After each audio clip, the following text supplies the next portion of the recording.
the people I ran around with were not who my mother expected me to run around with, and they sort of led me deeper into the world.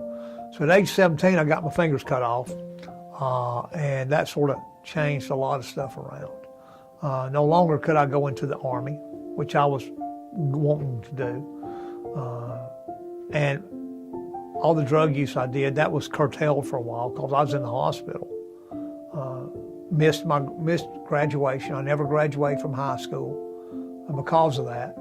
Never graduated from high school. And then when I took my GED, I took it and they sent me a diploma, but later on they said, you didn't pass. You got to retake it. I said, I'm not taking it again. So I went on to college, got into a small private Methodist school at Reinhardt College in Waleska, Georgia, just through family connections, and without a high school diploma on a GED. So I did there. I got there and I'd received quite a sum of money from my fingers getting cut off. Back in '73, $12,000 is a lot of money. So I went and bought me a car, bought me a little Triumph Spitfire. The rest of the money I spent on drugs, alcohol, loaning people, going out to eat, running around, taking a bunch of people out to Atlanta and stuff like that. I would burn $100 bills. I remember doing that, tripping on acid in Alex Cooley's Electric Ballroom. A bunch of us, four of us had gone down to Electric Cooley's Electric Ballroom in Atlanta. I don't know if any of y'all are familiar with that, but we were tripping on acid, and I remember tearing $100 bills up because it didn't mean anything to me. So anyway, I spent all that money. It went quick. I ended up getting kicked out of Reinhardt College, Waleska, Georgia, just partying too much. Remember one night, I'd taken all the liquor bottles that I'd drunk, and I busted them up against the wall of my dorm room, and it was just like glass everywhere, all over the bed, all over the floor where you come in and come out. And I'd busted, I guess, 10, 15 bottles of liquor. Now, I'm 17, 18 years old, and so I did have a drinking problem. And they pretty much, that was the night they determined I was not fit for that college, and so I got permanently dismissed. But God's hand had always been with me, and here's how I know this. I look back in my life and how wild I left and how close to death I came so many times. Maybe overdosing or through driving or through a wreck or getting in a fight with people that could have killed me. God's hand was on me, and here's how I know. It was like maybe a week or two before I got kicked out, before the liquor bottle incident where I was like, had glass all over the place. And I got in my car that I'd bought. It wasn't a Spitfire, it was another car. So I got in my car. If you know anything about Waleska, Georgia, that's middle between northwest and northeast Georgia. It's just hills and valleys and mountains. It's up in the mountains, so they call it. I come off of but there's one point where you're coming down those curvy roads, and there's like you come off a hill, and there's like a super long, sweeping hill down, bottom out, and going back up like that. I mean, it has to be probably a 2.5 mile swoop like that. But I got in my car, I just woke up, and I was messed up, drunk, high, and I just woke up and not even thinking, and I just went out and got in my car. And I think I was even barefooted, I don't remember. But I got in my car, and it was a '66 Oldsmobile Cutlass. And I got in that thing, and I took off, pulled off the college and hit down that hill. As soon as I come over the hill and I saw that long stretch, it was raining. It was like 12:30 or so at night. It was raining, misty. I just floored it. I floored the gas, and I just come, woo, I'm just like, it's like, woo, like you can imagine the sound of the car, and there's nobody else on the road, and I'm just flying down that hill. Flying down there, and I must have hit 110, 115 miles an hour. I know I was 110 at least. When I hit the bottom of that hill, when I hit the bottom, it goes boom like that. I took the steering wheel and spun it like that and laid back in my seat. No seat belts, nothing. Car goes, it stays right dead center, like I was on a slot, spinning around like that. It finally comes to a stop. I just sat there. Oh well, cranked it up, went back home, got back in bed in the dorm room. God's hand was on me, had to be on me. That just does not happen. That just does not happen. You don't do 110 miles an hour coming down a hill, bottom out, turn the steering wheel and just start the car spinning like that in circles, like on a track down that yellow line. It just doesn't happen. God's hand was on me. He had better plans for me than I did. See, God knew He had better plans for me than I did. He knew what He had planned for me. I just wanted to die. I didn't care. Drugs, alcohol, obesity, sexual abuse, isolation at home. No, nothing. I just didn't have anything except myself, and whatever I could get home. So that was that, and it sort of gives a background, an understanding of why I went into drugs. Everybody has their different footsteps that gets them into it, but everybody goes into drugs and alcohol and drinking and whatever for the same reason. They're empty inside. They're just empty inside. Well, that lifestyle continued.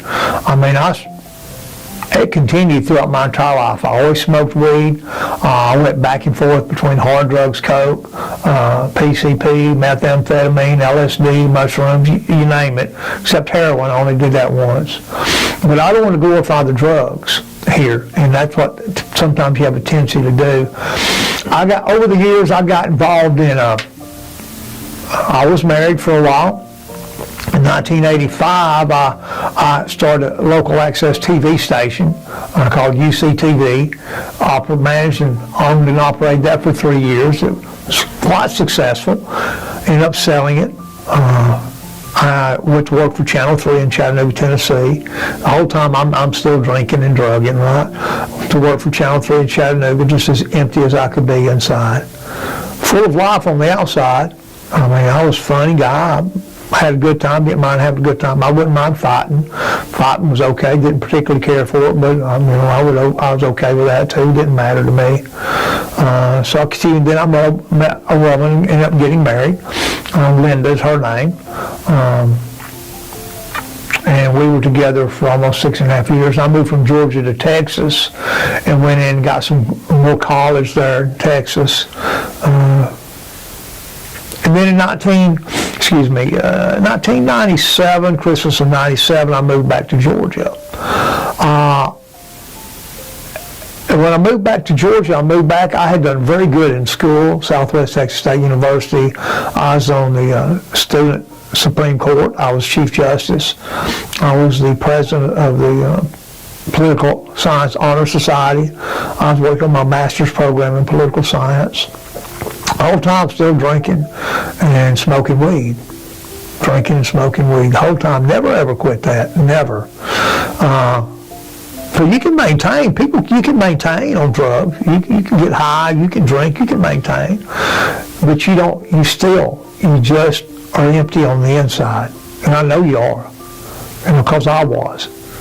And the human condition is the same from person to person. Our details or steps are different, but the human condition is the same. We all want, we all need, we all try to fill that emptiness through drugs or through sex or through crazy living or through violence or whatever it is that floats our boat. That's what we try to fill that emptiness through. So I went through, intellectualism was one of the things I used to float my boat. Lord blessed me with a little bit of intelligence, what I didn't burn out on the LSD. But anyway, to proceed on further, ended up getting divorced. I moved back from Texas. From Texas in Christmas of 97. Moved back here to Georgia. I was going to go to law school. I got back and, man, all the money that was going to send me to law school had been spent.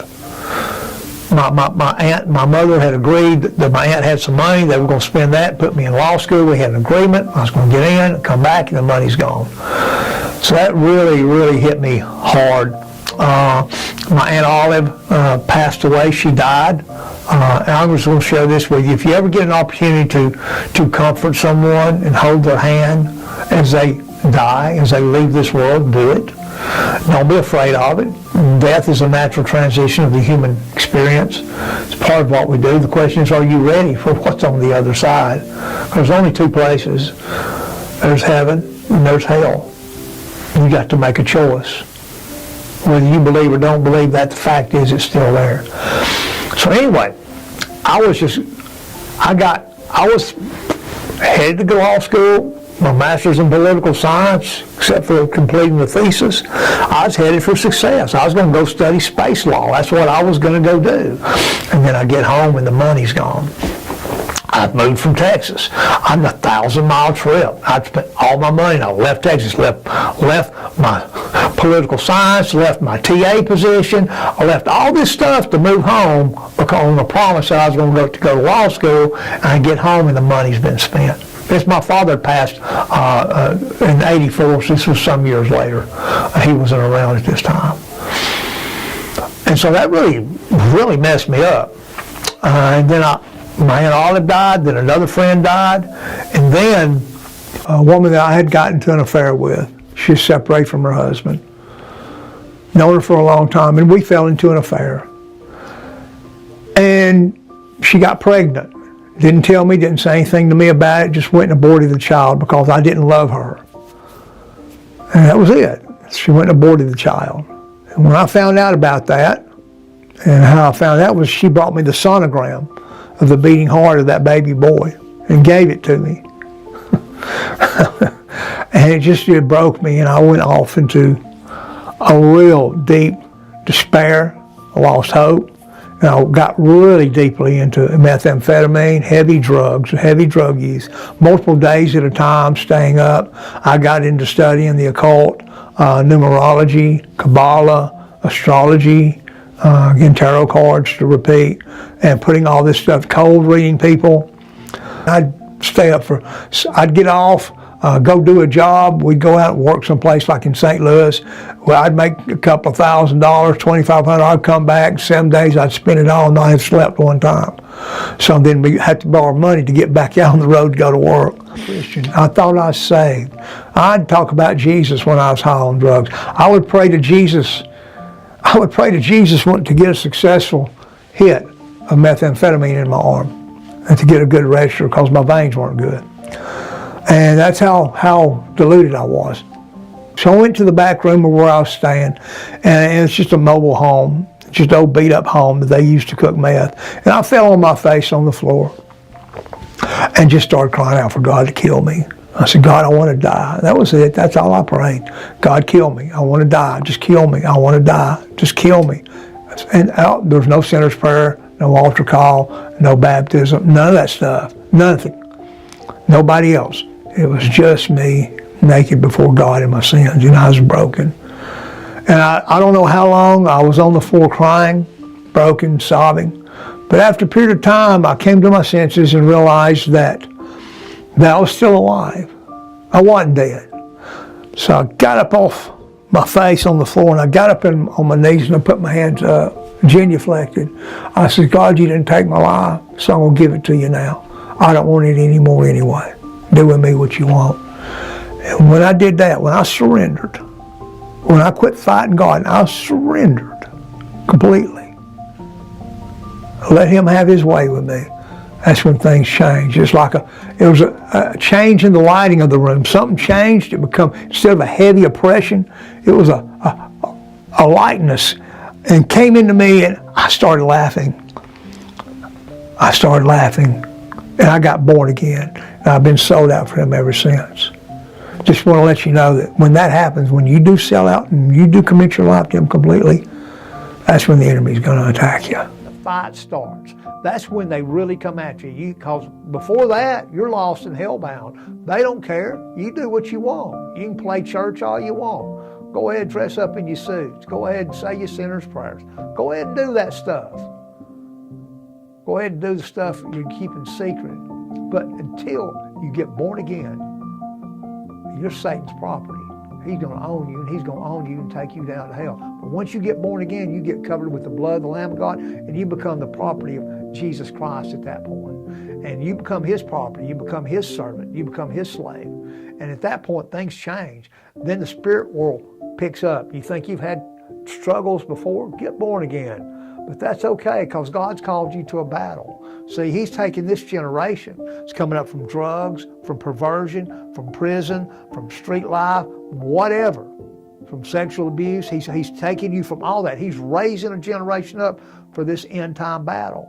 And you're part of that generation. These men behind me are part of this generation, in front of me, excuse me. I'm part of this generation. We've been called up, and now it's your turn. It's our turn. We got to fight this thing to our last breath. Again, if you can't love Jesus Christ more than you love whatever it is you're doing, you're just fooling yourself. You need to examine your life, examine yourself to see if you're in the faith, except you be proven reprobate. So yeah, you better expect a battle, but that's okay, because you're a warrior. You are a warrior.